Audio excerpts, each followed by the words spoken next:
আজকে আমার ছেলে পান্তা ভাত খাবে। নিজে বলা হয় কি তেল জলের সঙ্গে মিশে না, মিশে কেন গেল? মিশে নিয়ে দেখো, মিশে গেছে। নিজে নিজে মাখছে। একটু লবণ দিয়ে মাখো। লবণ নিয়েছো? হ্যাঁ, জলের সাথে মিশেছে, ভাতের সাথে মিশিয়ে।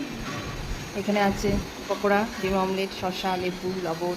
ওখানে আছে লঙ্কা, পেঁয়াজ আর পান্তা ভাত। এই আঙুলটা লাগছে গরমে রে। অমৃত খাবার ওমা, পান্তা ভাত। ওমা, আহ, হাতে লাগছে জাদা।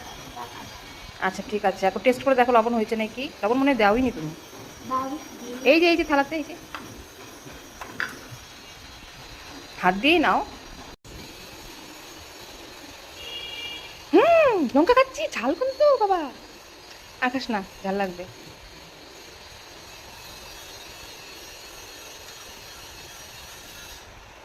ভাত মাখতে নিয়ে ওখানে ভাত ফেলে দিয়েছে কতগুলো।